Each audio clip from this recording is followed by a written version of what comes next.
ले उसके सलोनी इधर ला, बर्तन में ले ले, कटोरे में कर ले, इसमें ही आ रहे। तू तो लूलू है, यहाँ रख। कर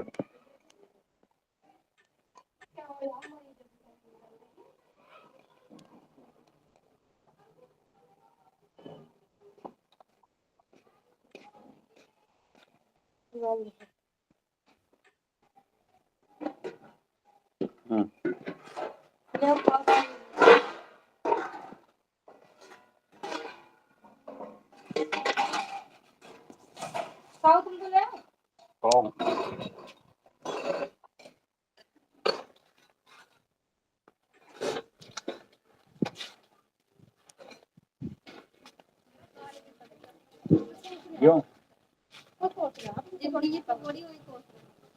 है दही वो उसकी है सलोनी।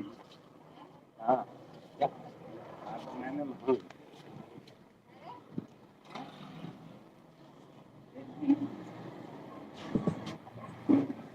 देखिए है हकीकत में है, इतने कमीने बच्चे हैं। खाद अंदर डाल के खाद पे झुका दिए, खड़ी कर दे यहाँ सामने, ले खड़ी कर और खाद पे झुका दे सब। वो कनेटे के बच्चे इतने कमीने हैं, मेरे कपड़े ऐसे फेंक दिए, उनके सुखा दिए, सूखे हुए कपड़े भी गीले हो गए।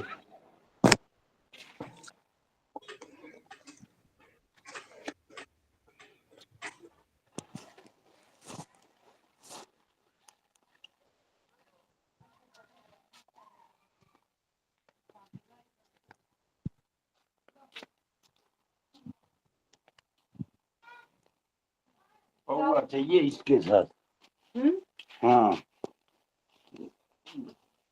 मैं बोला कुत्ते को, मैंने चटनी ली है तो नीचे बिल्कुल भी ना है तो बर्तन ले लो, बैठ जाओ।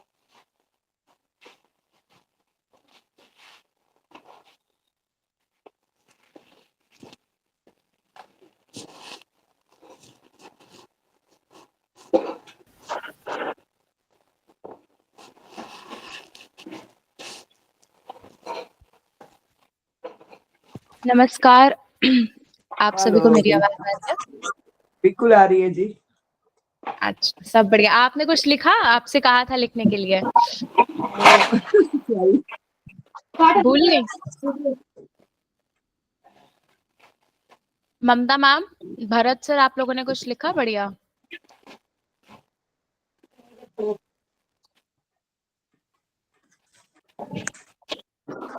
किसी ने अभी तक कुछ नहीं लिखा है। अच्छा,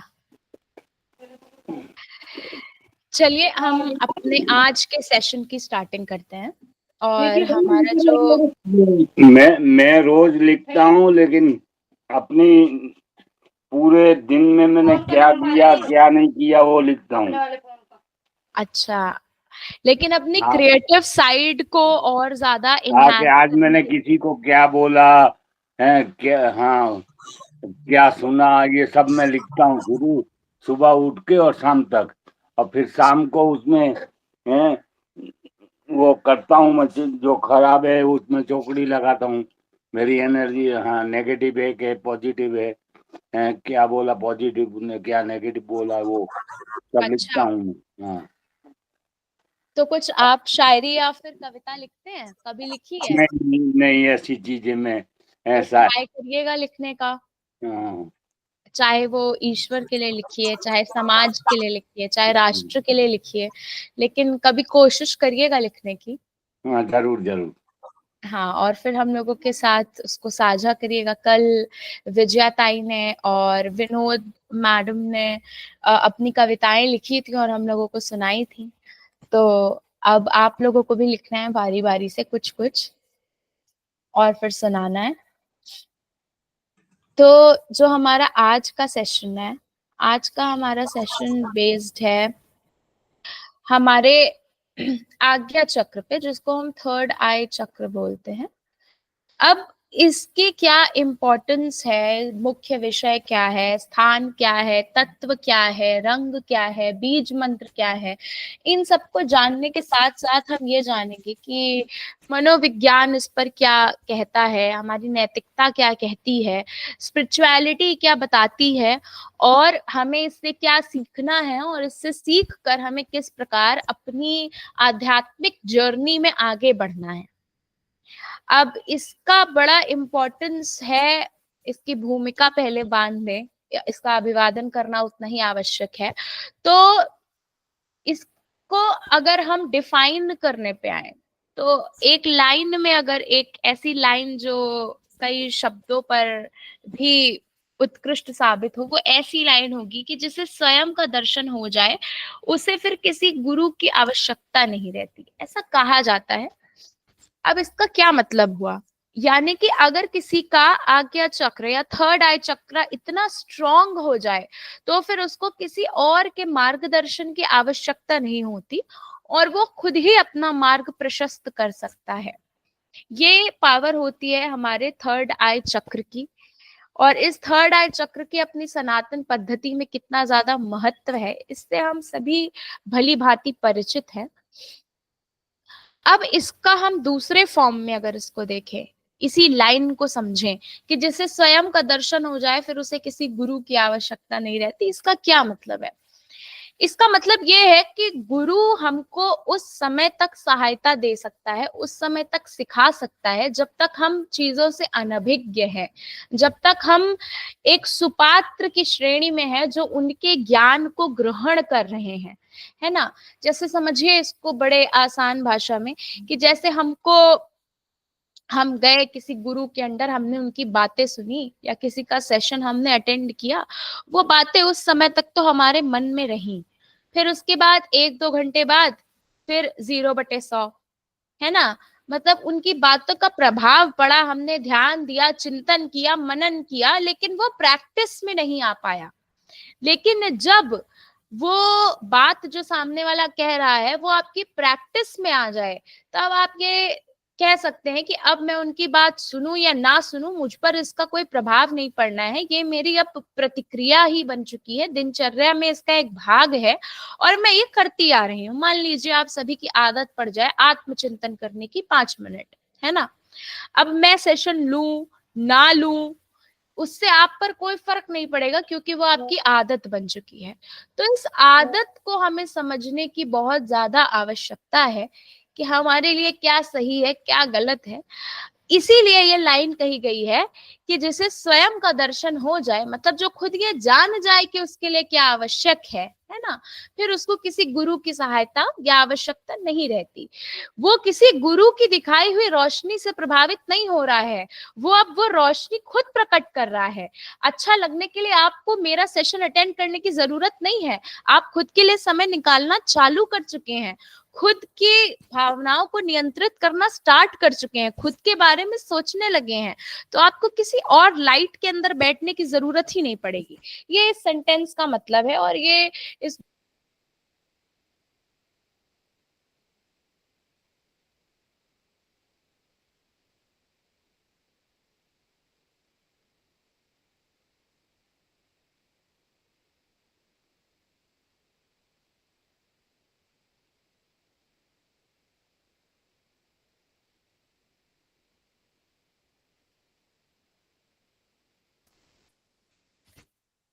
नाउ आई एम ऑडिबल?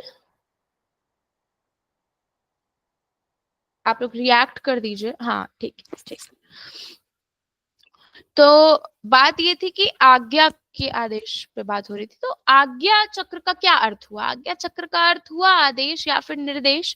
ये आत्मा का आदेश देने वाला केंद्र है, यानी कि हमारी इंट्यूशन पावर, विजुअलाइजेशन, ड्रीमिंग और परसेप्शन, सीकिंग, सेंसिंग, सारी चीजें, ये पॉइंट बड़ा वाइब्रेशनल है, इसीलिए हमारे में बिंदियां लगाई जाती हैं इस पॉइंट पे प्रेशर क्रिएट करने के लिए, इसको एक्टिव रखने के लिए। इसकी इम्पोर्टेंस पे तो अगर एक पूरा सेशन क्रिएट किया जाए तो वो भी कम पड़ जाएगा। तो इसकी रेलेवेंस तो सबको पता ही है। अब हम जानते हैं कि इसकी हमारी संरचना या फिर इसके और भी क्या मूल विवरण इसको लेके हमें करना चाहिए। तो इसका स्थान कहाँ होता है? दोनों आंखों के बीच में। अब आंखों के बीच कहें या भौहों के बीच कहें, यहाँ ये है हमारा थर्ड आई चक्र। इसमें कितनी पंखुड़ियां होती हैं? तो इसमें 2 पंखुड़ियां होती हैं जो कि हमारे ज्ञान और विवेक को दर्शाती है। ठीक। अब इसका रंग कौन सा होता है? इसका रंग होता है इंडिगो या बैंगनी, जिसे हम कहते हैं। तो हमने ये जाना कि इसका स्थान होता है यहाँ पर, पंखुड़ियां होती हैं 2, ज्ञान और विवेक को दर्शाती हैं, इसका रंग होता है इंडिगो या फिर बैंगनी। और हमने ये जाना कि जो इसका बीज मंत्र है वो है ओम। ओम इसका बीज मंत्र है।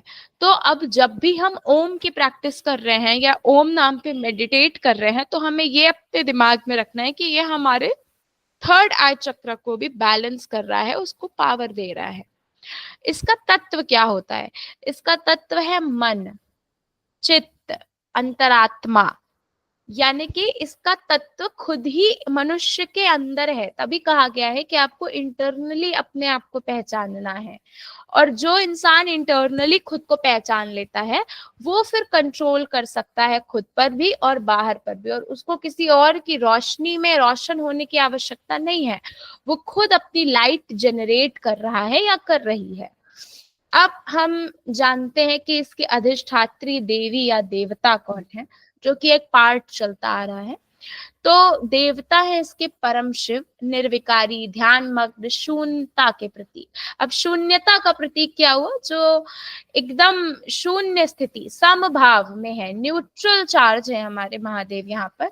तो ये दर्शाते हैं कि इसके जो देवता हैं वो शिव जी हैं।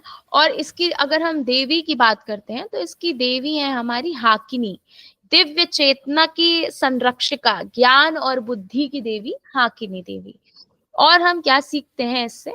हम सीखते हैं कि 6 मुख, ये जो देवी जी हैं इनके 6 मुख और 6 भुजाएं हैं, और इंद्रिया निग्रह का प्रतीक है। मतलब कि जो हमारी इंद्रियां हैं उनसे विहीन होने का प्रतीक है ये। तो हमने ये जाना कि इसके देवता हैं हमारे शिव जी, और जो कि न्यूट्रल भाव में है ना। और इसकी देवी है हमारी हाकिनी देवी। अब इसका मनोवैज्ञानिक पक्ष हमसे क्या कहता है और हमको क्या समझने की आवश्यकता है? तो इसका मनोवैज्ञानिक पक्ष कहता है कि ये चक्र जो है वो बुद्धि, स्मृति, एकाग्रता और अंतर ज्ञान का केंद्र है।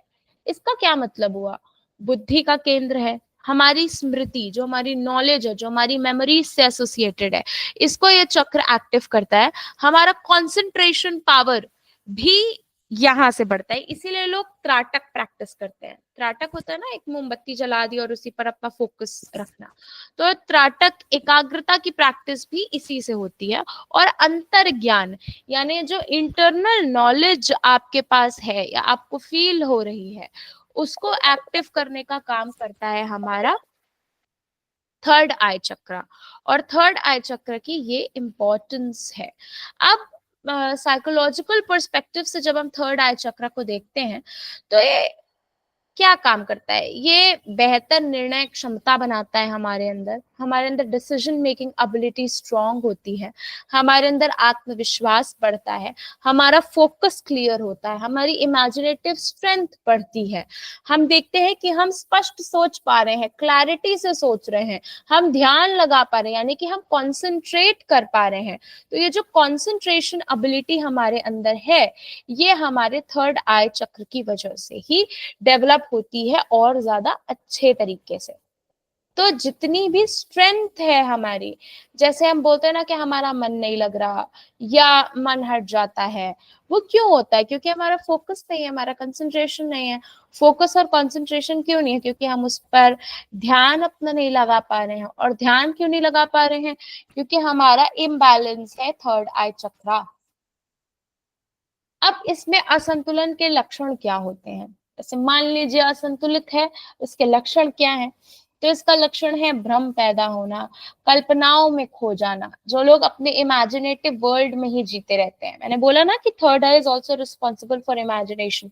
सो when you are completely in your world of utopia, मतलब आप खुद की ही बातें सोच रहे हैं, खुद ही अपनी एक अलग ही दुनिया में मग्न हैं, तो आप समझिए कि आप थर्ड आई चक्र के दुष्प्रभाव या दुष्परिणाम को आप फेस कर रहे हैं।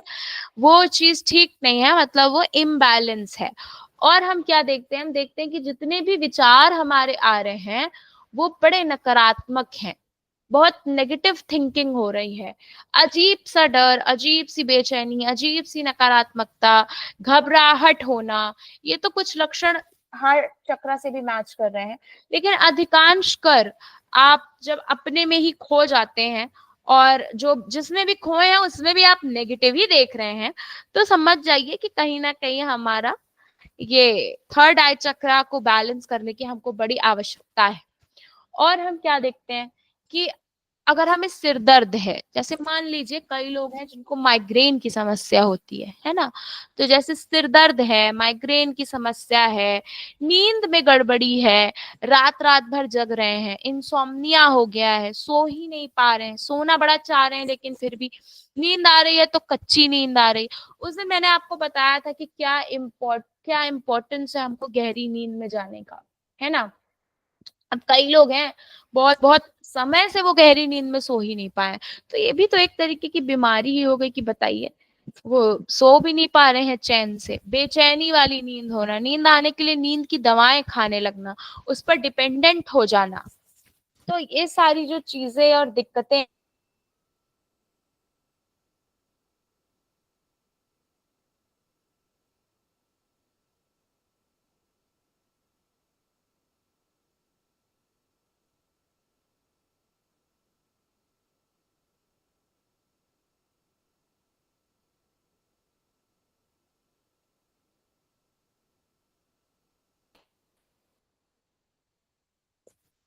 हेलो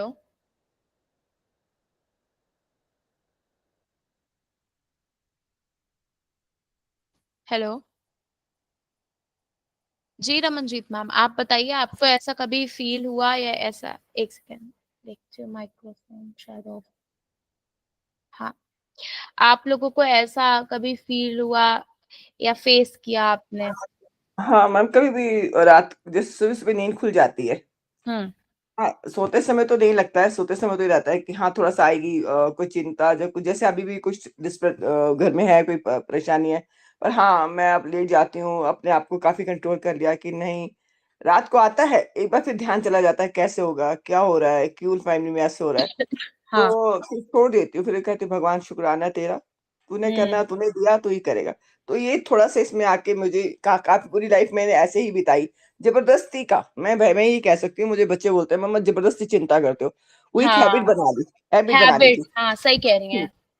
और उससे निकाला, मैं ये कहूंगी कि मुझे मेरे अपने बड़े बेटे ने ही निकाला। फिर उसके बाद में जब से ये समझ लो 2 साल से मैं इसको, इसमें तो खैर मैं अभी इसी साल फर्स्ट आई हूँ। 2 साल से मैं फेसबुक में जैसे कुछ ना कुछ अटेंड करना, आपका जो ये फेनिस डिवाइन का, ये कोई भी ऐसे ऐसे जो आपके चले हैं कोर्स कर लो, न्यूमरोलॉजी का करा नहीं है, पर मैंने अटेंड करे हैं। सब में से काफी कुछ पता चला कि आपको ऐसा करना चाहिए या ये करना। तो उससे क्या है कि मुझे टाइम लगा, जरूर जरूर टाइम लगा, पर हाँ उसके बाद जनवाइज आ गया, इधर आ गया। इससे मेरे को जैसे आपकी क्लास करनी है, अनुपम जी की क्लास कर ली, 15 डेज हुए, है ना। आज एक और आपको मैंने बताया था, कल एक और मैम आई हैं सोनिया, और उन्होंने भी 11 बजे था। तो मैं कहा सॉरी मैम, आपकी क्लास में इसलिए वाकई में उनकी क्लास में थे ही नहीं कोई, क्योंकि हम लोग ही होते हैं जो आपकी क्लास में, जो अनुपमा जी की क्लास में होते हैं और उनकी क्लास में हम सेम सारे ही हैं। कोई इसमें से एक आध कोई होगा जो नहीं होगा, 5-6 जन हम परमानेंट है। तो उससे मेरा ये है कि जैसे मुझे अनुपमा जी की भी काफी, मैंने उनसे नंबर लिया, मैंने उनसे बात करी, उससे मुझे काफी, जैसे मैं आपका भी नंबर, मैंने कहा मैं सबके नंबर लेती हूँ। हाँ फर्क पड़ता है बात करने से, क्लास के हट के आप बात करोगे किसी से तो आपको काफी फर्क पड़ता है, सही बात पड़ता है। है। अब मालूम नहीं मैंने आपसे किस बात पे क्या कहा और कहाँ का मेरी लाइन चली गई, मुझे नहीं मालूम। अरे कोई बात नहीं, अपने आप को एक्सप्रेस करना कितनी बड़ी बात है, जो धीमे धीमे आप बहुत अच्छे से कर रही हैं, है ना। हमें याद है कि जब आपने पहली क्लास की थी तो आपका ये क्वेश्चन था कि मैं अपनी बात रख नहीं पाती हूँ ठीक तरीके से, और आज देखिए आप अपनी बात भी रख रही हैं, एक्स्ट्रा भी बता रही हैं, तो बहुत बड़ी उपलब्धि है ये। अब मेरे अंदर चलता है कि मैं अब कुछ ऐसा नहीं है कि जैसे मैंने आपसे भी कोई बात करूँ, हस्बैंड से बात करूँ, शुरू से ही क्या मैंने खुद ही लाइन खड़ी कर दी कि मैं बात करूंगी तो गुस्सा ना कर दे, छोड़ अपने आप पूछेंगे, और सामने वाला क्यों पूछेगा, उसको क्या पता, उसको वही क्या तो। पता मैं क्या कर। और मैंने पूछा ही नहीं, वो लाइफ बीत गई। और वो अब सब बोलते हैं कि उनकी तो आदत पड़ गई क्योंकि आपने आदत डाल दी। वो भी नहीं सुनते और आदत डाल दी, मैंने भी सो नोट करा। हाँ इसलिए वाकई में बात को करना चाहिए, सिखाना चाहिए कि उसी समय बात को करो। सही बात है। जी आशा मैम, आप कुछ कहना चाहेंगी? आपकी तो स्माइल ही बड़ी प्यारी सी है, एकदम आप मुस्कुरा देती हैं और हम लोग मंत्रमुग्ध हो जाते हैं। मैं बोलने ही लगी थी, मैंने कही बढ़िया मुस्कुरा के हाँ। बोलने लगी थी।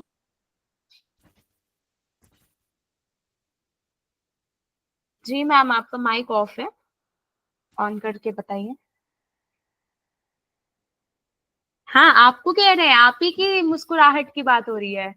Okay ma'am, thank you ma'am. मैंने कहा शायद आप उनसे बात कर रहे हो। आपने नहीं अपनी नहीं, तारीफ ही तो सुनी, मैम ने भी आपने आपको ही तारीफ सुनी। बोला, पता है, मैम ने भी आपको ही बोला कि आपकी मुस्कुराहट बड़ी अच्छी लग रही है। Thank you ma'am, thank you. हाँ बताइए, आपने कभी ऐसा एक्सपीरियंस किया? मैम मेरे को तो मोस्टली बहुत सालों से ना, जैसे 2:30-3 बजे मेरी जाग खुल जाती है। अव्वल तो मुझे नींद पहले बिल्कुल नहीं आती थी, बिल्कुल भी नहीं आती थी। बहुत सालों तक ना काफ़ी प्रॉब्लम रही कि मैं सारी-सारी रात जागती थी। फिर धीरे-धीरे प्रॉब्लम सॉल्व होने लगी मेरी। तो अब मुझे रात को कभी जब अगर नींद आ जाए तो आ जाए, नहीं आए तो नहीं आती। फिर 2:30-3 बजे मेरी जाग खुल जाती, फिर उसके बाद नींद नहीं आती, सुबह 5 बज जाते फिर नींद आने लग जाती मतलब। तो मैं ना ज़्यादा रेस्ट की टैबलेट नहीं लेती, डॉक्टर मुझे बोलते हैं, मैंने ले रखा है, घर पे रखी हुई है मेडिसिन, पर मोस्टली मेरे को ये होता है कि मैंने वो नहीं खानी, मुझे उसकी आदत नहीं डालनी। हम्म। तो अभी भी पड़ा है पत्ता मेरे को शायद 2 महीने हो के लाके रखा हुआ है मैंने, तो मैंने सिर्फ़ उसकी 2 टैबलेट खाई है, हम्म। तो ज़्यादा नहीं खाई।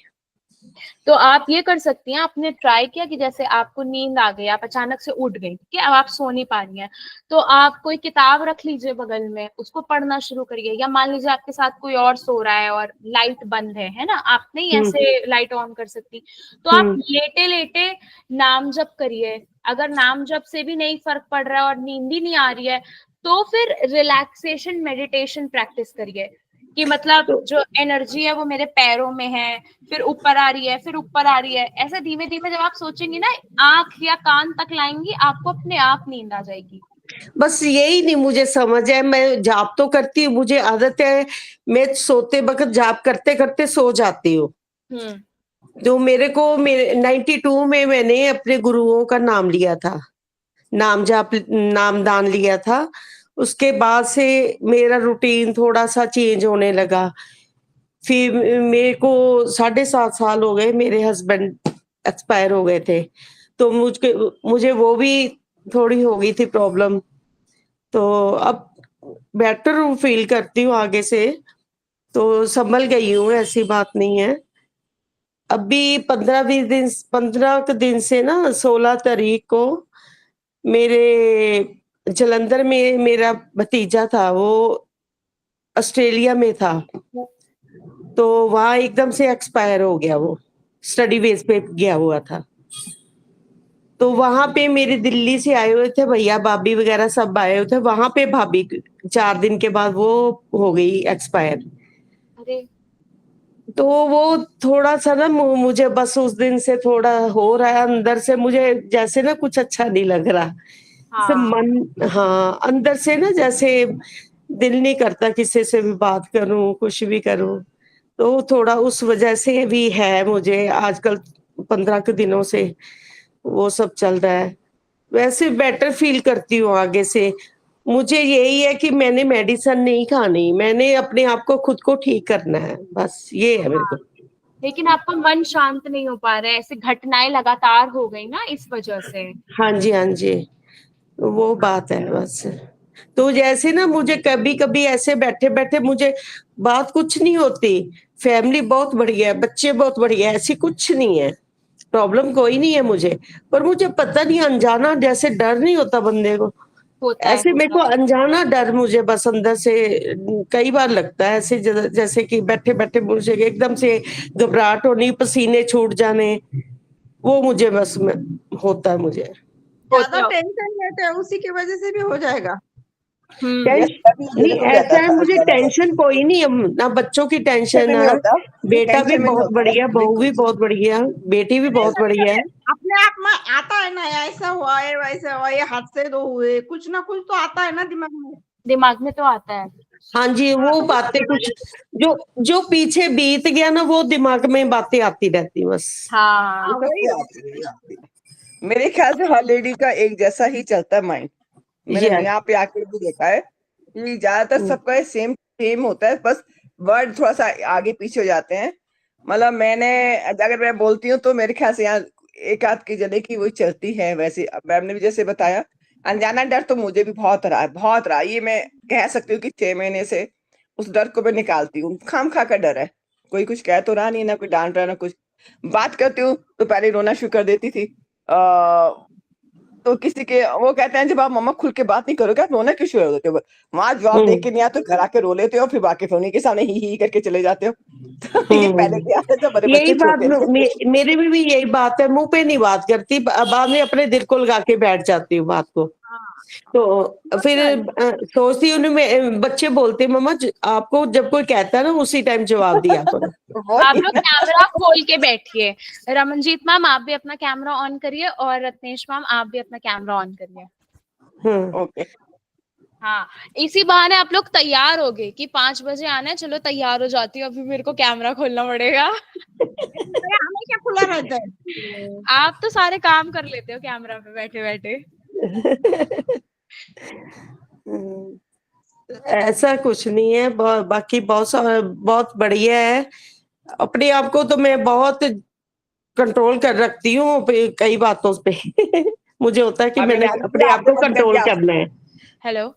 हेलो। हाँ जी, हाँ जी। तो अभी हम लोगों ने ये देखा कि साइकोलॉजिकल लेवल पे हम लोगों को ये सारी दिक्कतें आती हैं, और ये सारे कारण हैं या लक्षण हैं जिससे हम जान जाते हैं कि हमारा जो थर्ड आई चक्र है वो स्ट्रांग नहीं है, या वो इस समय के लिए इम्बैलेंस है। अगर हम नैतिक पक्ष की बात करें, मतलब हमारी एथिकल वैल्यूज, तो हम ये देखते हैं कि विवेक और न्याय का केंद्र माना जाता है। मतलब जो भी निर्णय होंगे वो बहुत ही जस्टिफाइड होंगे और बहुत रेलेवेंट होंगे। 2 पॉइंट्स है, विवेकपूर्ण और न्यायपूर्ण। तो जो हमारा थर्ड आई चक्र जहां पे स्थित होता है ना, इसको बोलते हैं सत्य का दृष्टा। मतलब इस पॉइंट को, ये जहाँ पे हमारा चक्र है, यहाँ से हम एक्चुअल तरीके से सत्य को पहचान पाते हैं, जान पाते हैं। तो ऐसी स्थिति जब होती है तो इसको हम कहते हैं कि ये सत्य का दृष्टा बनाता है। तो जब हम इसको एक्टिव कर लेते हैं तो हम जान जाते हैं। जैसे त्रिकालदर्शी जो आदमी होता है, जो सिद्धि कर लेता है त्रिकालदर्शी होने की, या जो महापुरुष रहे हैं, वो कैसे रहे हैं, उनका जो थर्ड आई चक्र है ये बहुत स्ट्रांग हो गया है। टाइम टाइम उसको प्रैक्टिस करते करते, उसको देखते देखते, एनालाइज करते करते, यही तो सारी सिद्धियां हैं। महापुरुष हम में से ही लोग बनते हैं ना, तो उनके पास भी वही चीजें हैं, हमारे पास भी वही चीजें हैं। हम बस गृहस्थी में उलझे और उन्होंने समय निकाल निकाल कर अपने आप को हाई वाइब्रेशन में डाल लिया है। फर्क मात्र इतना है। अब जब हम थर्ड आई को एक्टिव करते हैं तो मोस्टली हम लोग ये देखते हैं जो हमारे डिसीजंस होते हैं वो बहुत ही सत्य और विवेक पर आधारित होते हैं, बहुत ही ज्यादा न्यायप्रिय होते हैं। जो आपके घरों में भी ऐसे लोग होंगे जो बात करेंगे तो न्याय की करेंगे, वरना करेंगे नहीं। तो जो ऐसे न्याय प्रेमी होते हैं वो कहीं ना कहीं अपने चक्र को बैलेंस रखे हुए हैं, या तो जानबूझ के या तो बिना जाने हुए। अब आप लोग मुझे इस प्रश्न का उत्तर दीजिए कि आपके जीवन में कोई ऐसा क्षण आया जब आपकी अंतर्मन की आवाज ने आपको संकट से बचाया हो, कोई ऐसी प्रॉब्लम हो और आप संकट से बच गए। हाँ जी आशा मैम, आप बताइए। मेरे पास, मेरे को ऐसे ना ऐसे होता है, जैसे मैं कैसे बताऊं आपको, जब कोई कुछ बुरा होना हो ना तो मुझे पहले उसका कुछ ना कुछ संकेत मिल जाते जैसे होता है। हाँ। तो कई बार अभी थोड़े दिनों में ऐसा हो रहा है, जैसे मैं मोबाइल पे ना कोई वीडियो देखती हूँ, जैसे समझ लो सैंडल देखती हूँ, संदल होती है ना, संदल की वुड होती है जो, वो देखती मुझे नहीं समझ में, आज अपनी बहू से कह रही थी, जैसे मैं सैंडल देखती हूँ ना कि हाँ भी वो आ रहा है तो मुझे उसकी खुशबू आने लग जाती है। हाँ होता है ये। हाँ, ये फ्लावर, ना, इसको ये नासिका सिद्धि फ्लावर्स बोलते हैं। देखती हूँ तो फ्लावर्स की स्मेल आने लग जाती है। ये मतलब क्या है इसका? मैम ये नासिका सिद्धि होती है, इसको अगर हम लोग आध्यात्मिक तौर पर बोले तो इसमें ये होता है कि आपकी जो नाक है ना वो बहुत स्ट्रांग हो जाती है। जैसे मेरे साथ ही होता है, मेरे साथ पता है क्या होता है, जैसे चाय बन रही है, ठीक है, अब मैं चाय सूंघ के बता दूंगी कि इसमें चीनी ज्यादा है कि कम है कि नहीं है। या अच्छा। हलवा होता है, हलवा है ना, तो हलवे में बिना टेस्ट किए आई कैन गेस कि इसमें शक्कर ज्यादा डालनी है कि कम डालनी है। अब आपके साथ क्या है कि आपके नोइंगली या अननोइंगली आपकी सूर्य नाड़ी और चंद्र नाड़ी दोनों स्ट्रांग हो गई हैं, इसलिए आपको वो चीज फील हो रही है। आपके घर में अगर दूध उबाला मारेगा ना या आलू जल रहे होंगे, वो सबसे पहले आपको पता चलेगा। ये इस बात सही है, होता है ऐसे। हाँ होता ऐसा है, होता है। ये होता अच्छी है। बात है, ये अच्छी बात है, ये कनेक्शन बता रहा है आपका। अगर ये बहुत ज्यादा दिक्कत देने लगे तब तो भाई इस पे सोचने की जरूरत है कि डिस्कम्फर्ट फील हो रहा है। लेकिन अगर ये डिस्कम्फर्ट फील नहीं करा रहा है तो बहुत अच्छी चीज है। ऐसा कुछ नहीं है, हाँ ऐसा कुछ नहीं है। जी रत्नेश मैम, आपने हैंड रेस किया था, बताइए। हाँ मैम, ये तो मैम अपन महसूस करने लगते हैं ऐसा। हेलो, आवाज आ रही है? जी अब आ रही है, बताइए। आप कैमरा नहीं खुला हुआ ना? ऐसे अपन ये खुशबू वगैरह तो अपने, ऐसे किसी की पावर तेज होती है ना सुनने की, तो उससे आ जाती है। और अपन जैसे पूजा पाठ ज्यादा करते हैं या ध्यान वो करते हैं ना, तो अपन को मैम महसूस होने लगता है। भगवान की मूर्ति में भी अपन को मुस्कुराते हुए, दुखी होते हुए भी दिखने लगता है। ये सब सही है। हाँ ठीक है, होता अपने है। ऐसे किसी से जुड़ते हैं ना अपन, तो अपन कोई ऐसे अपने घर में तस्वीर रखिए तो आप उसको ध्यान से देखोगे तो कभी वो मुस्कुराती हुई दिखेगी, कभी ऐसे गुमसुम सी दिखेगी। तो जब ये राइट मैम, भाव होते हैं, राइट, होता है, कि नहीं? होता है। हाँ तो मैम ये अपने सब भाव होते हैं, अपन मतलब जुड़ जाते हैं उनसे। जी मैम, आप भी कुछ ऐड करना चाह रही हैं, बताइए। हाँ, मैं आज से 20 साल पहले की एक वाक्य बताती हूँ जो मेरे साथ अभी भी जुड़ा हुआ है। हाँ। मेरा मायका देहरादून में है ना, मेरे बड़े ब्रदर थे। मैं कह सकती हूँ कि उनको अभी भी कोई याद करता है तो बहुत याद करता है कि उससे ऐसा इंसान है नहीं, है ना। मैं देहरादून में थी, सर्दियों में हम देहरादून जाते हैं और वहाँ पे मेरी कुछ ऐसे फंक्शन भी था, तो मैं अपने घर आई, और जैसे मैं घर आई मेरे साथ दीदी के बेटा वो भी आए थे ना, वो नहीं आए थे। मैं घर आई तो मेरा मन ही नहीं लग रहा था। घर आके ना मुझे ये लग रहा था, उनकी डेथ हुई थी 28 को, और 19 को मैं कैलेंडर के पास खड़ी होती थी तो मेरा मन करता था ये 19 के बाद 21 आ जाए, 21 तारीख आ जाए, 20 तारीख आए ही ना। वो दिन आना नहीं थी, पता नहीं क्यों 2 दिन मुझे 18 तारीख से ऐसे लगना शुरू हुआ। बहुत परेशान, बहुत परेशान। हस्बैंड से भी नहीं बोल सकती थी। फिर मैंने हस्बैंड से कहा कि दिल्ली थे मेरे बच्चे ना, पढ़ रहे थे उसे। मैंने कहा मैं ना, दीदी का बेटा वो आए थे, मैंने कहा उनके साथ ना मैं दिल्ली जा रही हूँ। तो ये कभी कुछ कहते नहीं कि चला जा।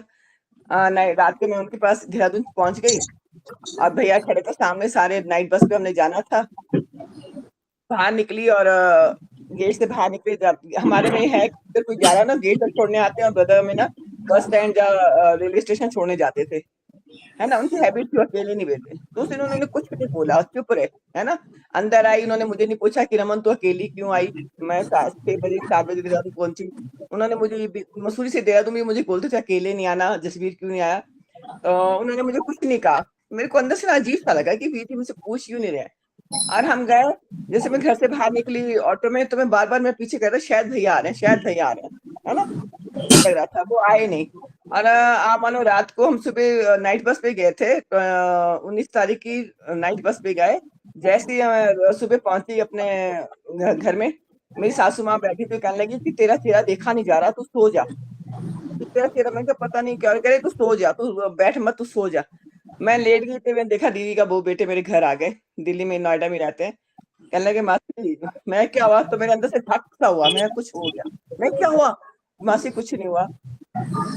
मामा जी का ऐसा हो गया। मतलब मैं अमिनाली बात आज तक नहीं समझ पाई कि मुझे क्यों ऐसा लगा था कि मेरे अंदर दिमाग में यहाँ पे आए बार बार कि वो वाली डेट नहीं आनी है। मैं कैलेंडर पे खड़ी हूँ, 19 के बाद 21 आनी चाहिए। क्या हो रहा है, 20 तारीख क्यों नहीं आनी चाहिए।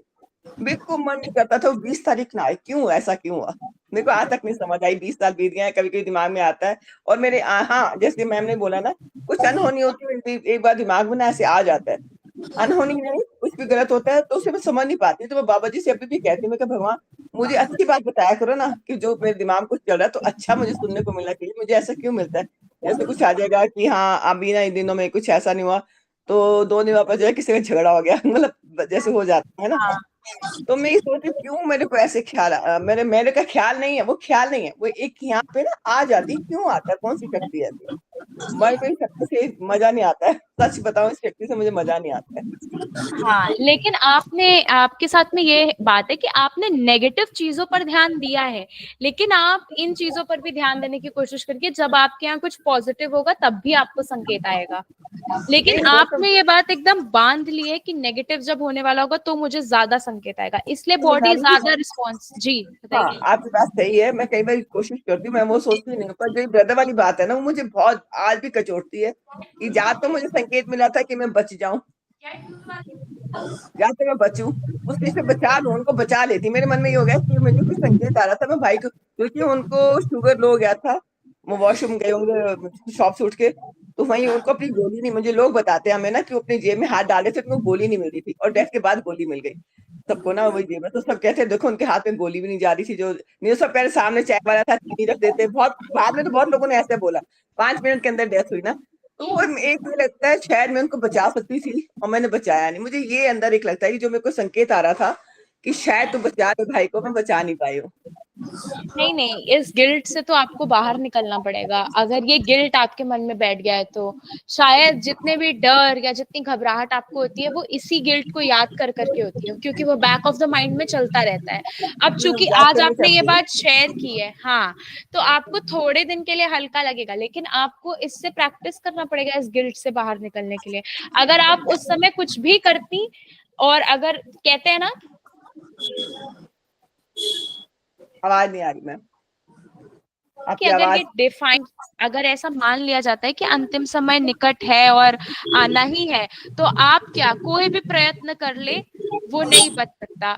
अब सोचिए, राजा दशरथ, राम जी के खुद पिता थे वो, है ना, वो चाहते तो ना बचा लेते, लेकिन प्रारब्धों को वो भी नहीं बदल सकते, जो नियति ने लिखा है वो भी नहीं काट सकते। अरे ये सब आपने कहने की बातें हैं मैम। मेरे हस्बैंड बिल्कुल मेरे पास सोए पड़े थे, मुझे नहीं पता चला। हाँ, ये हाँ, तो भाभी भी मेरे हाथों में 1 मिनट से जैसे रेत फिसलती वैसे ही फिसल गई। हम कुछ नहीं कर सकते। नहीं कर हाँ तो नहीं जो सकते, प्रभु हो ने तो नहीं सांस सकते। लिखे हुए वही उतने ही लेने उन्होंने सांस, जिसकी सही आई बात। है वो उसको हम नहीं बचा सकते। हाँ, हम अभी नहीं बचा सकते, हम चाहे जितने प्रयत्न कर लें। हाँ, तो अब हमें इससे अब हमारा दूसरा परिपेक्ष खुल जाता है यहीं से, हमारा आध्यात्मिक परिपेक्ष। अब ये क्या समझाते हैं हमें हमारे थर्ड आई चक्र के बारे में? ये कहता है कि योग में इसे त्रिकुटी या ज्ञान का नेत्र कहते हैं। ये जो द्वार होता है ये त्रिकाल दर्शन, यानी भूत, भविष्य और वर्तमान, ये तीनों के बारे में हमें इंडिकेशंस दे देता है। जैसे कई लोगों को ऐसा आभास होता है ना कि अरे ये जो आज घटित हो रहा है ये मैं पहले देख चुकी हूँ, अरे यहाँ पे तो मैं आ चुकी हूँ, यहाँ पे तो मैं घूम चुकी हूँ, मुझे तो ये बड़ा मतलब ऐसे फेमिलियर सा मालूम दे रहा है। तो वो कैसे? क्योंकि कहीं ना कहीं हमारा ये पार्ट अपने आप एक्टिव हो रहा है। अब ये पार्ट एक्टिव होने के अलग अलग संसाधन है, अलग अलग प्रक्रियाएं। जैसे औरतें बिंदी लगाती हैं, आप बिंदी नहीं लगा रहे हो, आप माथा टेक रहे हो हर बार। माथा टेकना क्या है? ये पार्ट ही तो इफेक्ट हो रहा है ना।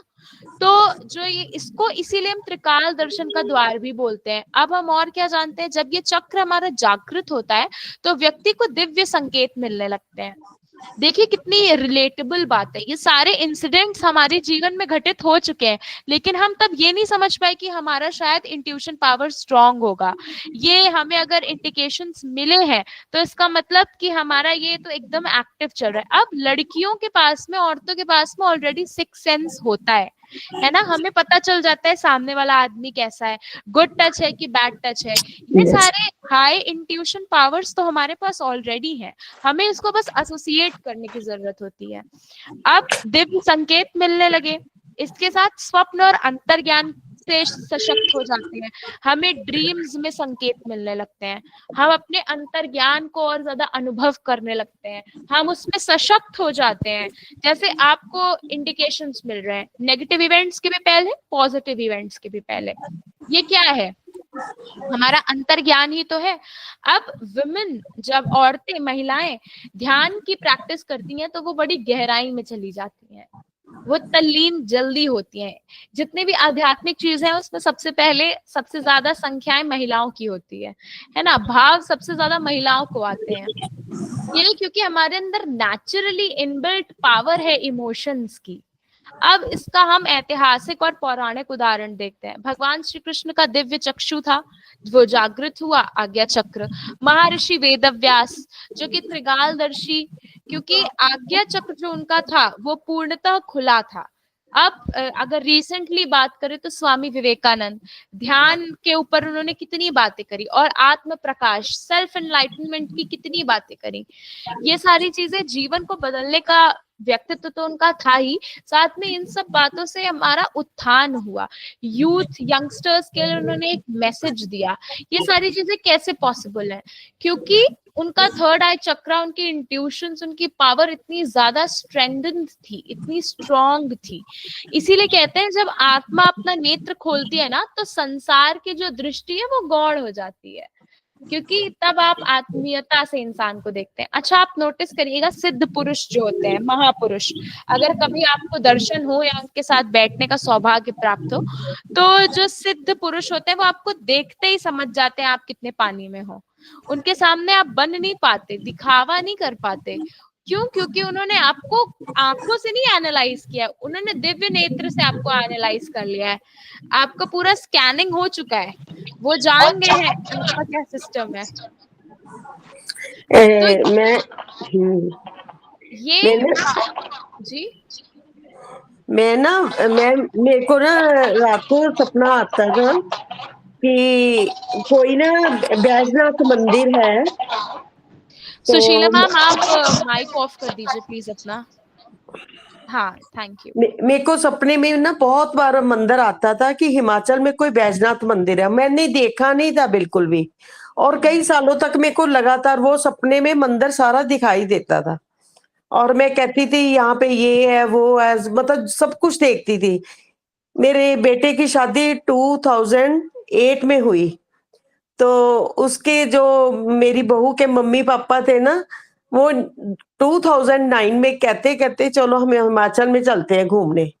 तो मुझे नहीं पता था कि हिमाचल में वो मंदिर है। तो मेरे को ना वो वहां पे हम सब इकट्ठे होकर घूमने गए, तो देखा, मैं तो देख के दंग रह गई कि वही मंदिर सेम, वही अंदर से सारा कुछ। मैंने कहा ये तो सपने में मैंने बहुत बार मंदिर देखा, कि आपके साथ ही आना था शायद मैंने। ये बात ना मैं बहुत बारी सोचती हूँ कि देखो ये क्या लीला है प्रभु की। मैं बहुत बार सोचती हूँ इस ये बारे में, होता है। अभी भी। हाँ, होता है मेरे साथ, बहुत बार होता है ऐसे। कई बार ना सपने में से ऐसे चिंतपूर्णी महामाई के दर्शन होने, अगले दिन ना मेरे को किसी ने बोल देना चल चिंतपूर्णी चलिए।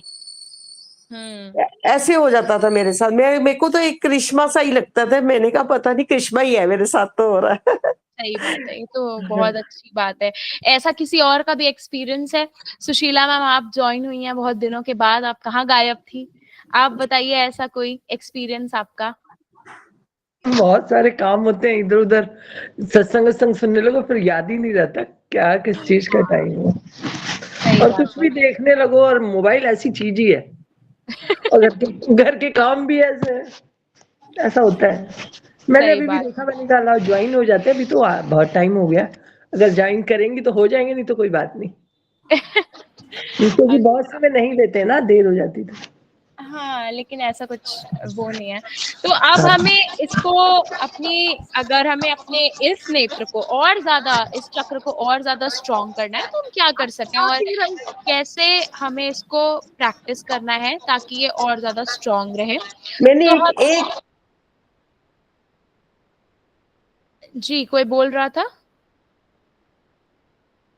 Mic on.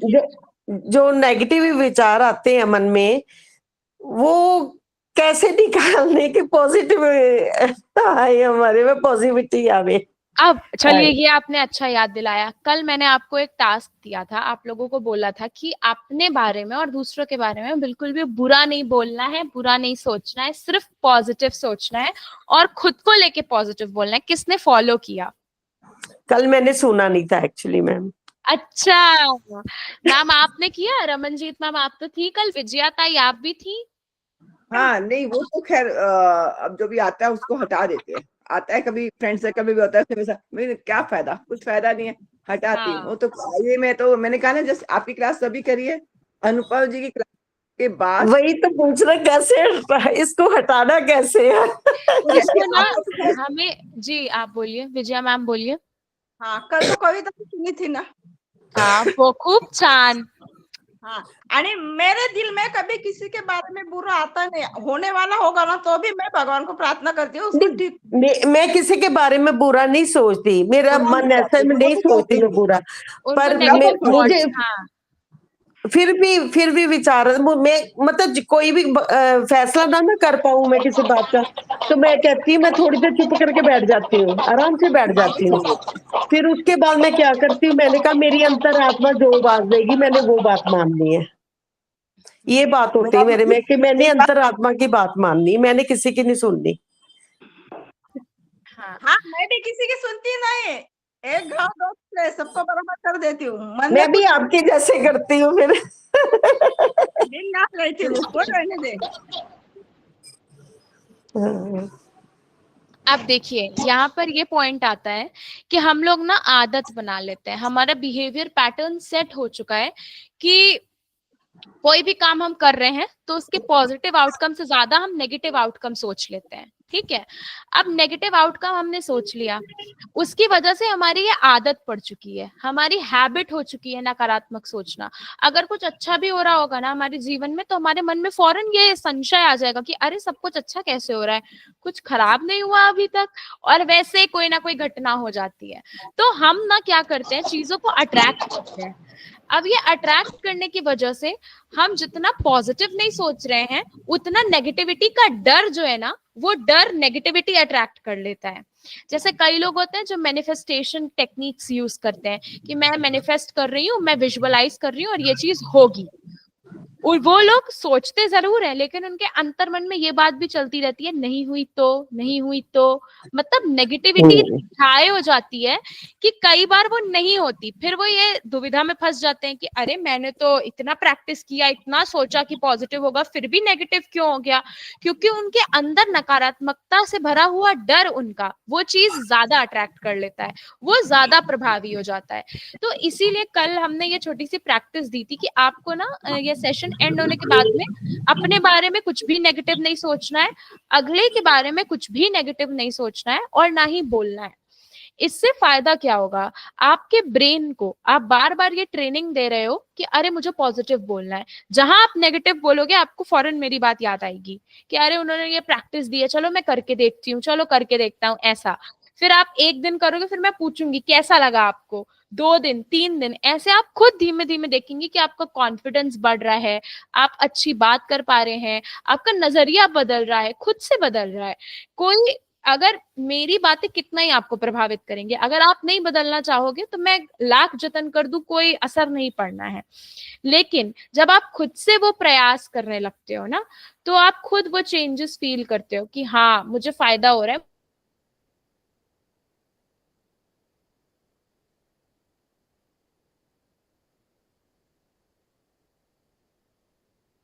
खुश हूं, मैं संतुष्ट हूं, मुझे अच्छा लग रहा है, और अल्टीमेटली वही मैटर करता है। तो अब हम ये भी जान लेते हैं इसी के थ्रू कि जब हमको अपने थर्ड आई चक्र को अपने दैनिक जीवन से जोड़ना है, उसको संतुलित करने के क्या उपाय हो सकते हैं। तो पहला उपाय तो मैंने बताया था कि आपको ओम का उच्चारण करना है, ठीक है। ओम का उच्चारण करना है, ध्यान देना है ओम शब्द पे, और आपको यहाँ पे पर्पल कलर का, वॉयलेट कलर का बॉल इमेजिन करना है, ठीक है। आप वो इमेजिन करके अपनी बात रखिए। उसके बाद त्राटक, अभी बताया था कि जैसे कैंडल जला लिया आपने, या मोमबत्ती मत ही जलाइए तो ज्यादा ठीक है। जैसे आपने कड़वे तेल का, या कई लोग तिल का तेल, या अलग अलग तेलों का अलग अलग प्रभाव होता है, या घी का दीपक है ना, ऐसे करके आपने एक दीपक प्रज्वलित कर लिया। दीपक प्रज्वलित करने के बाद आपको पूरा फोकस उस दीपक पे देना है। तो इससे क्या होगा? 2 फायदे, आपका कंसंट्रेशन बढ़ा, आपकी आंखें साफ हुई क्योंकि आंखों से आंसू बहेंगे, आपको लगातार देखना है। आपका मन शांत होगा क्योंकि आपका ध्यान कहाँ है? दीपक पे है। जैसे मैं भी जब मेडिटेशन करती थी स्टार्टिंग में, तो बड़ी समस्या थी, बड़ा दिक्कत होती थी कि अरे विचार ही आए जा रहे हैं, फोकस ही नहीं कर पा रहे हैं। तो सबसे इजी प्रैक्टिस जो फोकस की होती है वो त्राटक होती है। आप बैठ के केवल उस लॉ को देख रहे हैं लगातार, क्योंकि कोई चीज आपके सामने है, प्रत्यक्ष रूप से आप देख रहे हैं, तो आपको ज्यादा फोर्स नहीं लग रहा है। आप उसे देखिए, आपकी आंखें भी ठीक होंगी, आपको अच्छा भी लगेगा। और वो जो ऑयल है, जो भी आप यूज कर रहे हैं, जैसे घी यूज कर रहे हैं या कैस्टर ऑयल होता है, अब हमारे यूपी में तो उसको आरंडी का तेल बोलते हैं, अब आपकी तरफ नहीं पता। तो वो ऑयल बहुत हेल्प करता है आंखों को। या हमारे तिल का तेल हो गया, कोई ऐसा तेल जो कि मदद करे, उसको जला लिया उसका दीपक, और उस पे हमने ध्यान दिया।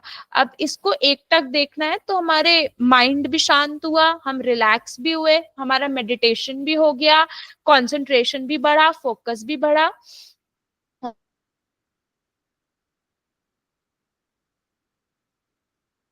और अल्टीमेटली अच्छा प्रभाव देखने को मिला। तो ये फायदा होता है त्राटक का। फिर हम क्या देखते हैं, जैसे हम 10-15 मिनट ध्यान केंद्रित करना सीखे, फोकस, मतलब इसका जो मेन एक्सरसाइज है ना, वो फोकस होता है। आपको अपना फोकस स्ट्रॉन्ग करना है, वो आप किसी भी तरीके से करिए। जैसे कई लोग आईज की एक्सरसाइज करते हैं, नजदीक देखते हैं फिर दूर देखते हैं, फिर नजदीक देखते हैं फिर दूर देखते हैं।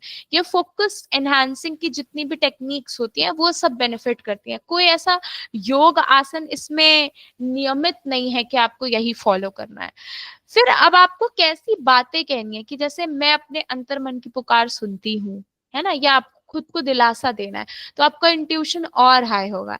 जैसे रमनजीत मैम के मन में ये शंका है कि उनको नेगेटिव तो पहले ही पता चल रहा है, पॉजिटिव पे शायद उन्होंने ध्यान नहीं दिया, लेकिन उनके साथ एक्सपीरियंसेस हुए होंगे पॉजिटिव रिलेटेड भी। तो जब वो ये कहेंगे कि मुझे पॉजिटिव चीजें पहले पता चल रही हैं, मुझे उनका आभास हो रहा है, तो उनको बहुत ज्यादा पॉजिटिव चीजों का भी आभास होगा। अब हमें क्या किन चीजों से बचना है, तो हमें असत्य बोल, ये तो बड़ा जेनेरिक पॉइंट है कि असत्य बोलने से तो बचना ही है, और अब तो बहुत सारे लोग अवॉइड ही करते हैं। हमको अपनी नींद पर बहुत ध्यान देना है। हमें ये देखना है कि हमारी नींद पूरी होनी चाहिए इस समय, इस एज में। एक्चुअली हमारी जो नींद है वो प्योर हो, सही हो। उसके लिए आप क्या कर सकती हैं, अपने पैरों में ऑयल लगा के सोइए। कोई भी तेल है वो अपने तलवे में लगा लिया, उसके बाद आप सो के देखिए, आपको अच्छी नींद आएगी। तकिया मत रखिए अगर यहाँ पे आपको नहीं बल चाहिए। अगर किसी की कमर में दर्द है तो वो कमर के पास पिलो रख ले, है ना। आप ये देखिए कि आपको ठंड ना लग रही हो, ब्लैंकेट सही हो। कोशिश करिए अच्छा सा रूम फ्रेशनर डाल लीजिए। इन सब चीज, ये सब बड़ी छोटी छोटी हैबिट्स होती हैं, लेकिन इससे फायदा बहुत होता है। धीमे धीमे आप देखेंगे कि खुद आपकी नींद अच्छी हो रही है। अब आपने क्या किया, आप सोने चले, आपने कोई आई ड्रॉप डाल लिया। कोई आई ड्रॉप नहीं है, आपने गुलाब जल डाल लिया। गुलाब जल से भी आप आंखें खोलने तो वाली है नहीं, और ना खोलने की वजह से गुलाब जल पे ध्यान नहीं, और धीमे धीमे आंख लग गई, सो गई। ये सारी चीजें हमें ध्यान देनी है। हमें कल्पनाओं, जो हम कल्पना कर रहे हैं, हमें पहले तो ये देखना है कि वो कल्पना करने की हम स्थिति में है कि नहीं, हमारी कल्पना हमारी रियलिटी से एसोसिएट हो रही है कि नहीं, है ना। अब ऐसा नहीं है कि हम अपने काल्पनिक जो है वर्ल्ड में कुछ और ही सोच रहे हैं, किसी और ही डायरेक्शन में जा रहे हैं। तो हमें इन सब बातों पर भी थोड़ा थोड़ा ध्यान देना है। फिर अब कल मैंने आप लोगों को बताया था कि कैसे हमको अफर्मेशंस देने चाहिए खुद को, क्योंकि कल हमारे विशुद्धि चक्र पे बात हुई थी। तो ये बोला था कि खुद को हमें क्या बोलना है। तो ऐसे ही हमें ये अफर्मेशन देखना है अपने थर्ड आई चक्र के लिए, कि मेरा अंतर्मन मेरा मार्गदर्शन करता है ना। मैं स्पष्टता और चेतना से कार्य करती हूँ, या ओम की शक्ति, या फिर जिस भी ईश्वर को आप मानते हैं उनकी शक्ति मेरे मस्तिष्क में गूंजती रहती है, या उनकी शक्ति से मैं सुरक्षित हूँ।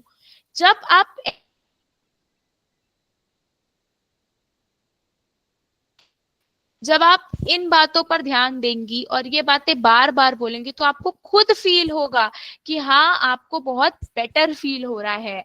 आपको ऐसा लग रहा है कि हाँ, कोई परिवर्तन मेरे अंदर आ रहा है। और एक सबसे नॉर्मल टेक्निक तो वही थी कि आपको वो वॉयलेट कलर की बॉल यहाँ पे फील करनी है, और उसको आप मेडिटेट कर सकते हो। लेकिन मेरे लिए तो त्राटक सबसे इजी रहता है, तो आई प्रैक्टिस त्राटक ओनली।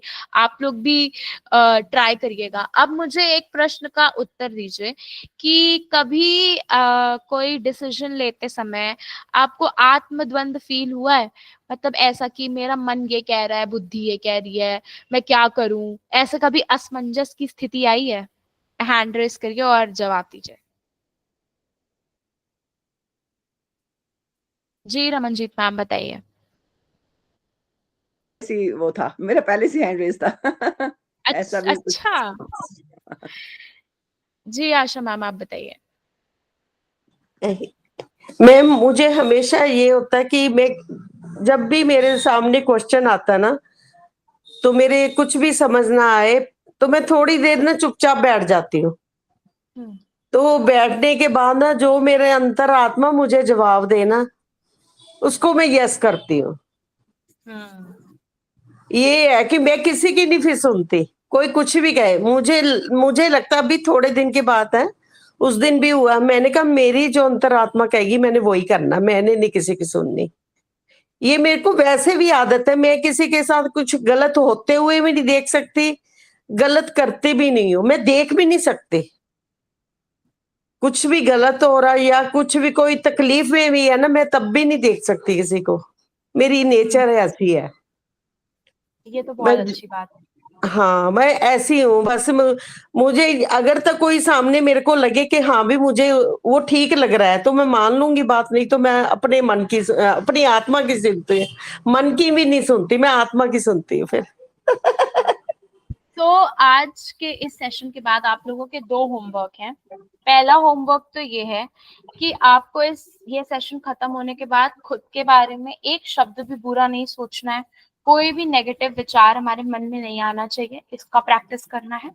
और दूसरा होमवर्क ये है, सुबह उठते ही ईश्वर को धन्यवाद ज्ञापित करने के बाद आपको अपने बारे में अच्छे अच्छे पॉइंट्स कहने हैं कि हाँ, मेरा मार्गदर्शन सही हो रहा है, मैं सत्य के करीब पहुंच रही हूँ, मुझ पर अपनी कृपा बनाए रखें, है ना, आप स्वस्थ रखोगे तभी तो मैं आपको जानने की क्षमता जुटा पाऊंगी, साहस जुटा पाऊंगी।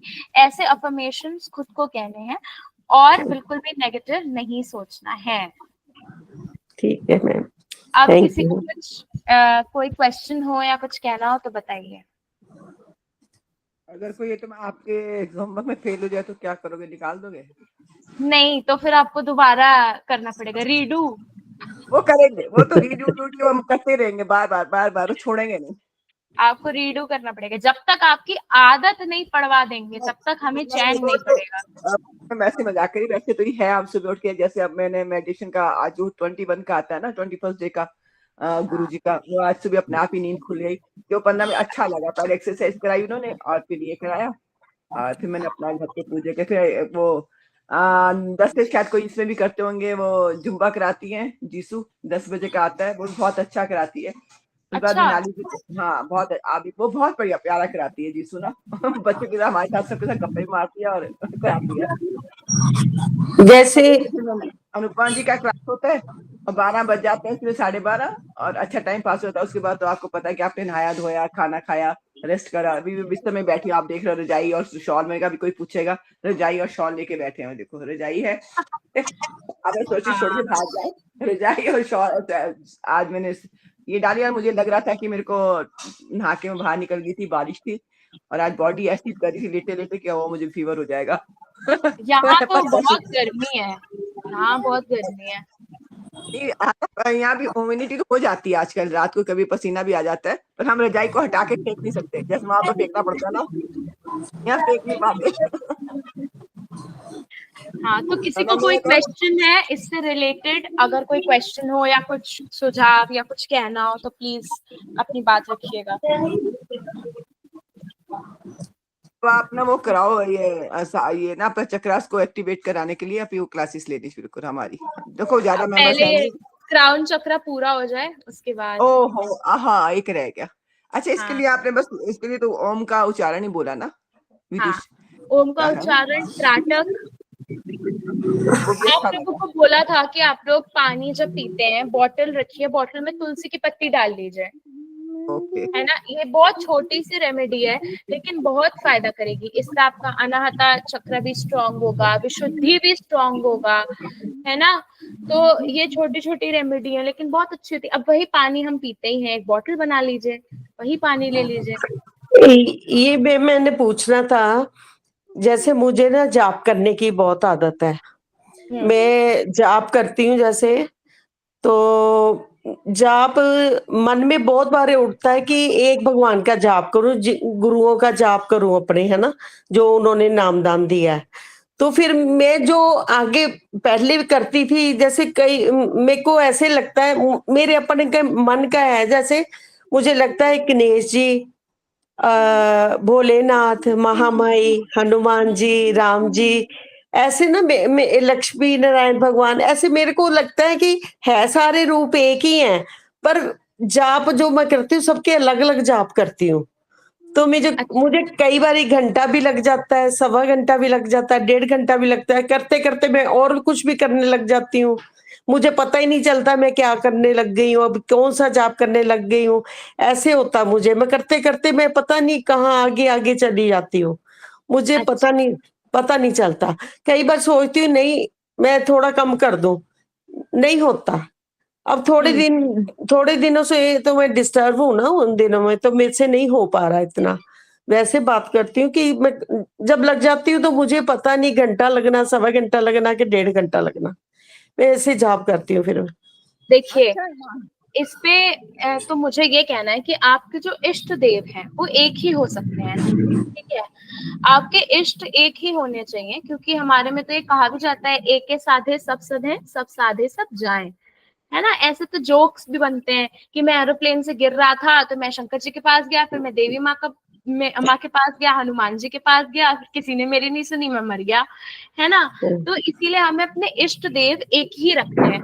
अब हम अपने इष्ट देव कैसे चुने, ये बड़ा प्रश्न उठता है। तो उनको चुनने के लिए आपकी एनर्जी जिसके साथ सबसे ज्यादा कनेक्टेड फील कर रही है, ठीक है। हाँ जी, हाँ जी। मान लीजिए आपको सबसे ज्यादा कनेक्शन स्ट्रॉन्ग फील होता है भोले बाबा के साथ, ठीक। तो आप मात्र उन्हीं की सेवा करिए और उनकी सेवा करने से आपको ऑटोमेटिकली सबकी सेवा का परिणाम मिलेगा, क्योंकि अब देखिए हर और हरि है, ठीक है, तो हमारे हर के इष्ट हरि हैं और हरि के इष्ट हर हैं। रामायण जी भी हमें यही सिखाती है। तो हमको एक को ही चुनना है, उसी की साधना करनी है और उसी में पूर्णतः अंत तक पहुंचना है।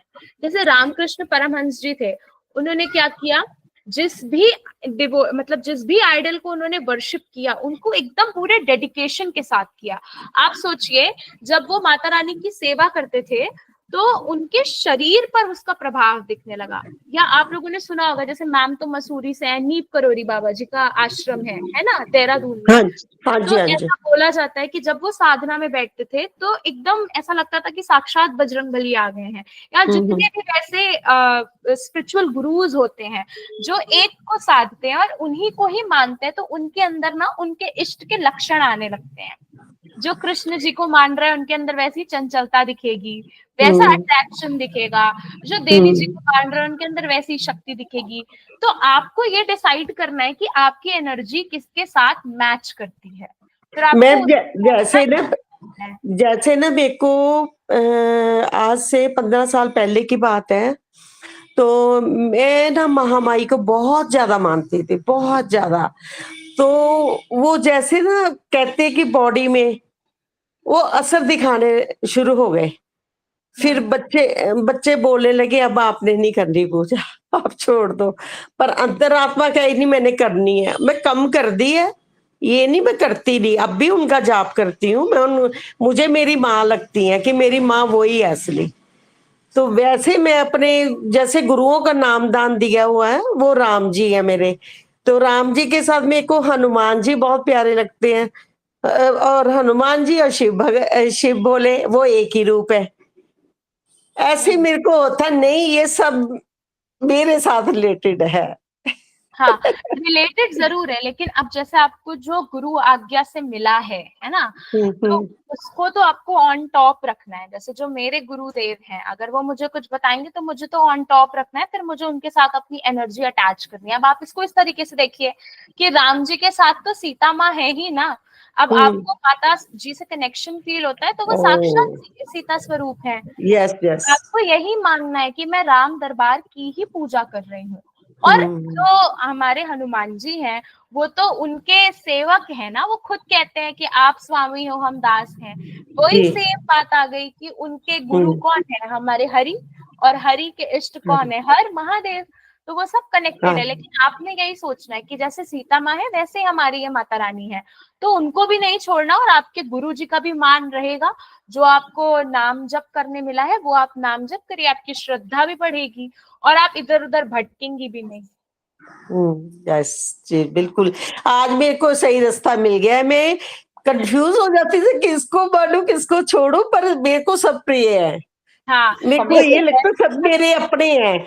मैंने सबके साथ रिश्ते बनाए हुए हैं अपने, कोई माँ, कोई बाप, कोई भाई, कोई ऐसे सबके साथ रिश्ते बनाए हुए। मैं किसको छोड़ूं? ये तो मेरे सारे अपने हैं ना, मैं किसी को नहीं छोड़ सकती। मेरे को ऐसा फील होता है। रिस्पेक्ट सबकी करो। मानो जैसे हमारे में तो गुरुद्वारा है, हमें तो बाबा जी के कहते हैं गुरुद्वारे में है ना, वो लाइव है। हमारे जो गुरुद्वारे के अंदर है वो लाइव है, नॉट बुक, वो लाइव है। आप उनसे क्वेश्चन करते हो तो आंसर मिलता है हमें।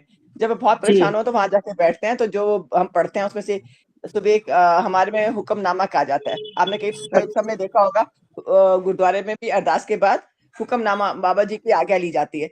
तो वो जितने भी बैठे होते हैं, जिसके अंदर में जो भी परेशानी होती है तो उनको वो जवाब मिल जाता है और मिलता है। ऐसे देखा से वो उसमें रामायण में भी मिलते होगा, आपका जो भी है।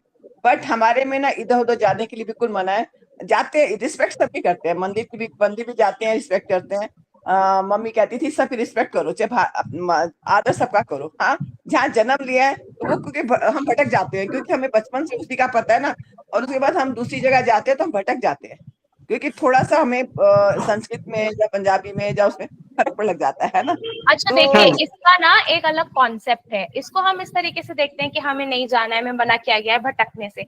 अगर इसको हम दूसरे लेंसेज से देखें तो हम कैसे पर हमें नहीं कभी किसी ने मना किया, हम सबको मानते हैं, हाँ, हम भी सब लेकिन मानते हैं। इसका एक दूसरा तरीका है, इसका दूसरा नजरिया ये है कि हमें अनन्यता रखनी है। जैसे आपके पेरेंट्स हैं, है ना, आपके पेरेंट्स के प्रति जो आपकी अनन्यता है वो किसी और के प्रति नहीं आ सकती। ठीक उसी तरीके से जो आपके इष्ट हैं उनके प्रति आपको अनन्य रहना है। किसी और की भक्ति आपको आदर सबका करना है, लेकिन उनके हाँ, प्रति जो आपकी वही अनन्यता है वो अगले के प्रति नहीं होनी रिस्पेक्ट चाहिए। सबकी करनी है। बाकी हाँ, हमारे में तो नेपाली बात मैं सबको पता ही होगा, हमारे गुरु देव जी ने कहा था 4 वर्ण, हिंदू मुस्लिम सिख ईसाई सब एक है, सब एक है। और हमारे में जैसे मैंने देखा है मंदिर में इतनी देर के बाद कोई शूद्र नहीं जा सकता अंदर। हमारे में कोई मना नहीं, लंगर सब इकट्ठा खाएंगे, उसमें कोई छुआछूत वो नहीं है। जी। जो भगवान के दर पे आ गया वो शुद्ध हो गया, जो भगवान के दर पे आ गया वो शुद्ध हो गया। तो कभी कोई कह देता ना ये बैठे खाना खा रहे हैं, तो हमारे में नाराज होते हैं, कहते फायदा क्या, हमारे में तो सबने सुना है। आप दरबार साहब जाते हो, अमृतसर जाते हो ना, मैं सुनती रहती हूँ। लंगर का नाम देते तो मुझे बड़ा ही अच्छा लगता है वो लंगर, वहां पे जब भी खाती हूँ। गोल्डन टेम्पल में देखो कितना रश होता है, हर वहाँ कौन है, कोई छोटा है, कौन है बड़ा, कोई अमीर है कि गरीब है, वहां सबकी इच्छा पूरी होती है। सब एक ही सरोवर में नहाते हैं, एक ही सरोवर में खाना, एक ही जगह लंगर करते हैं, खाना नहीं लंगर प्रसाद लेते हैं हम लोग। तो हमारे में तो यही लास्ट में कहा गया था, हम बने तो उन्हीं में से है, हम बने सब उसमें से है, हिंदू में मुस्लिम सिख सब उसी में हमारे, उन्हीं को उसी जोड़ में के बने।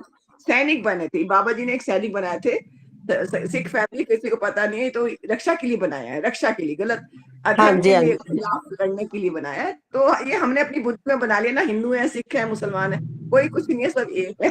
पर है समझ तो नहीं सब पाते, एक ही, अपना खुद का नाम दिया हुआ सबने मतलब कहते थे तो पहले हिंदू ही थे वो भी, तो उन्होंने हाँ, खुद जैसे लड़ाइयां लड़नी थी तो केस रखे उन्होंने, कुछ ऐसे है ना कहानी। क्योंकि वो टाइम नहीं मिलता ना उसका, वो टाइम नहीं अपने मिलता था बस, वही तभी कौम रखी थी उन्होंने, कड़ा रखा था, कृपान रखी थी, वो और ये सब कहा ना। जाता है, नहीं, हाँ। ये कहा जाता है ना कि उसमें आपको अपनी दूसरों की रक्षा करनी है। और जैसे भगवान ने बना आपको संसार में भेजा है, तो क्यों उसके अंग को काटते हो, ये भी अंग है ना, क्यों काटते हो, उसको अलग क्यों करते हो, ये तो भगवान ने दे के, भगवान वो तो फैशन हो गया सब। खैर मैं ये नहीं कहती आपका, तो हम किसी को मना ही नहीं कर सकते। पर ये मेन अगर सोचो ठंडे दिमाग से है ही बात, कि ये तो हाँ, आपको तो कोई जलता है तो उसमें स्मेल आती है मांस की, जब हाँ बाल जी, हाँ गिरते जी, हैं जिसको कभी जलाएं तो आती उसमें है। मांस की स्मेल आती है, तो ये जीवित है। आपको कहते हैं जीवित कि है। वो जैसे अब ये जैसे आईब्रोज के हमारे में बना है, मतलब कैंची लगानी मना है, कैंची यूज करनी ही नहीं है, चीजें हमें यूज करनी नहीं है, पर करते हैं, उसका फैशन हो गया। हाँ, ये है कि सही बात है, फैशन हो गया, अब करना है बस लोगों ने। तो हमारा आज का सेशन पूरा हो चुका है कंप्लीट। अब हम लोग मिलते हैं कल हमारे क्राउन चक्र के साथ में।